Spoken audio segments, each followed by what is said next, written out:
আসসালামু আলাইকুম গাইস। তো ব্রাজিল মরক্কো ম্যাচটা কেমন উপভোগ করলেন? অবশ্যই যারা ব্রাজিল ফ্যান আছেন তাদের রিয়াকশন খারাপই হবে, কারণ আমরা ব্রাজিলের কাছ থেকে এমন পারফরমেন্স এক্সপেক্ট করি নাই। যদিও জানতাম ম্যাচটা অনেক হার্ডলি হতে চলেছে, কিন্তু তারপরও ব্রাজিলের যে পারফরমেন্সটা আমরা আশা করছি মরক্কোর সাথে, তেমন পারফরমেন্সের আমরা মোটেও পাই নাই। আর বিশেষ করে ব্রাজিলকে আমরা যেভাবে দেইখা আসছি, আজকের ম্যাচে আমরা ওই রকম ওই ব্রাজিলকে আমরা দেখি নাই। মনে হইতেছিল কি যেন একটা মিসিং আছে, কি যেন একটা মিসিং আছে।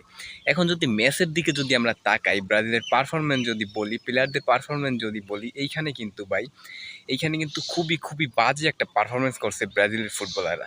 যদিও ভাগ্যক্রমে ভিনিসিয়াস জুনিয়র গোলটা কইরা ম্যাচে ফিরাইছে ব্রাজিলরে, নইলে হয়তোবা ব্রাজিল এই ম্যাচটা হাইরা যাইতো মরক্কোর সাথে, কেননা মরক্কো কিন্তু ওই লেভেলের ফুটবলটাই খেলছে। আপনি যদি ব্রাজিলের আজকের ম্যাচে ডিফেন্সের দিকে তাকান, তো আজকের ম্যাচে কিন্তু ব্রাজিলের ডিফেন্স মোটামুটি সলিডই ছিল, যদি ওই টাইমের ভুলটা প্রতিপক্ষ ফুটবলাররা কাজে না লাগাইতো। যদিও ফুটবলে প্রতিপক্ষ তো সবসময় ভুলের অপেক্ষায় থাকে, একটা ভুলেই 1 মিনিটের মধ্যে যে কোনো ম্যাচ পরিস্থিতি ঘুরে যাইতে পারে। তো তেমনটাই হয়েছে আজকে ব্রাজিলের সাথে ম্যাচটায়। মরক্কো একটা সুযোগ পায়, ওই সুযোগটাই কাজে লাগাইছে। ইভেন তারা যে পরিমাণে অ্যাটাকিং ফুটবল খেলছিল মরক্কো ব্রাজিলের সাথে, তো ওইখানে যদি ব্রাজিলের ডিফেন্স যদি নড়বড়ে থাকতো, তাইলে কিন্তু মিনিমাম 4টা গোল ব্রাজিলকে দিয়ে দিত মরক্কো। তো ওইখান দিয়ে আমি বলবো, পুরো ম্যাচের মধ্যে ব্রাজিলের ডিফেন্স লাইন আপটা ছাড়া মিডফিল্ড বলেন, অ্যাটাকিং বলেন, মানে পুরো যাচ্ছে তাই একটা অবস্থা আজকের ম্যাচটায়। আপনি যদি মিডফিল্ডের কথাই বলেন ভাই, মিডফিল্ডে এই মিডফিল্ড নিয়ে কীভাবে ব্রাজিল হেক্সা পূরণ করবে, আমি এটা বুঝি না পার্সোনালি। আজকের ম্যাচে আপনি ক্যাসমিরোর খুঁজে পাইছেন, আপনি বুনো গুইমারেসের খুঁজে পাইছেন, আর এই পাকোয়েতার খেলা দেখছেন কেমন একটা, মানে গাছাড়া গাছাড়া। এমন ব্রাজিল লাস্ট কবে এইভাবে বল পজিশন সাইডে খেলছে? মানে একটা প্লেয়ারও ঠিকমতো বল রাখতে পারে না, হয়তো ভুল পাস নাইলে বল কিছুক্ষণের মধ্যেই প্রতিপক্ষ চিনাই নেয়। তো এমন একটা ফুটবল আমরা ব্রাজিলের কাছ থেকে মানে বিশ্বকাপের মঞ্চে এটা আশা করি না। আর আপনি যে মিডফিল্ডটা যদি আপনি দেখেন, আজকে মিডফিল্ডের সাথে অ্যাটাকিংয়ের কিন্তু কোনো মানে বর্নিংই ছিল না। তো এইখান দিয়ে যদি মিডফিল্ড দিয়ে যদি ব্রাজিল বলই সাপ্লাই না পায়, তাহলে কীভাবে অ্যাটাক করবে?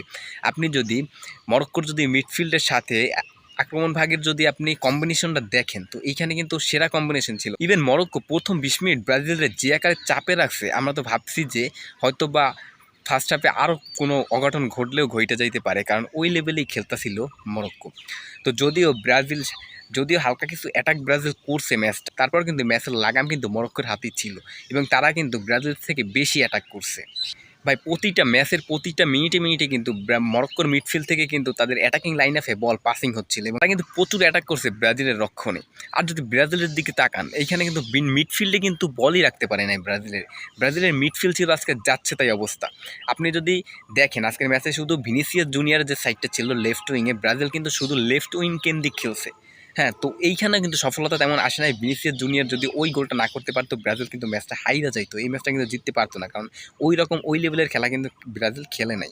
হ্যাঁ, তো আজকের ম্যাচটা নিয়ে আমি না পার্সোনালি, যত ব্রাজিল ফ্যান আছেন সবাই আপসেট মিডফিল্ডের এই দশা নিয়ে।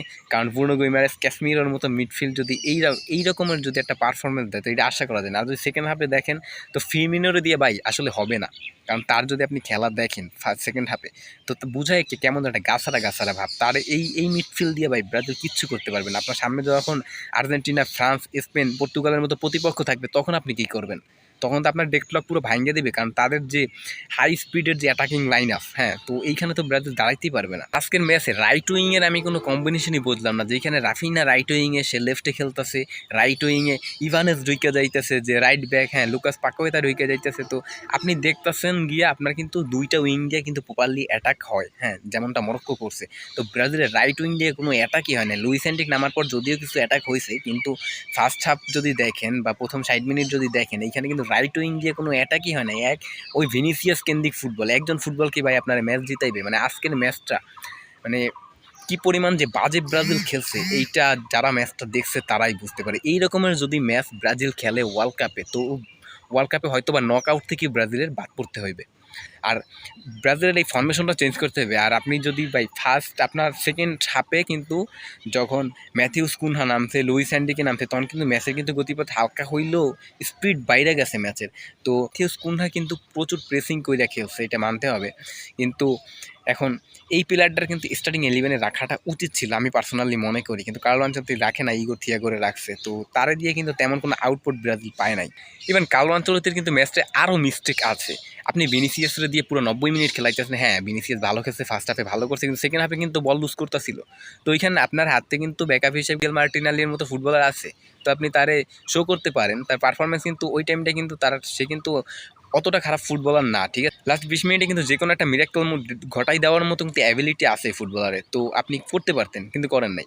তারপর আপনার দেখা যাইতেছে গিয়া এই মানে পুরো দলটা ভাই, পুরো ম্যাচটা যা খেলছে, হ্যাঁ, তো এইখানে ভাই আমার মানে আমি অ্যাজ এ ব্রাজিল ফ্যান হিসাবে আমি খুবই হতাশ। ব্রাজিলের বিশেষ করে মিডফিল্ডার নিয়ে, অ্যাটাকারদের নিয়ে আমি খুবই কম অভিযোগই করবো, কেননা তারা বল সাপ্লাই পায় না, অ্যাটাক করবে কীভাবে। যদিও রাফিনা একটা সুযোগ মিস করছে, গোল হওয়ার মতোই ছিল, বাট ভাগ্য খারাপ, তাই গোলটা হয় নাই। তো এখন দেখা যাক কার্লো আনচেলত্তি এখন কীভাবে নিজের দলকে প্রস্তুত করে।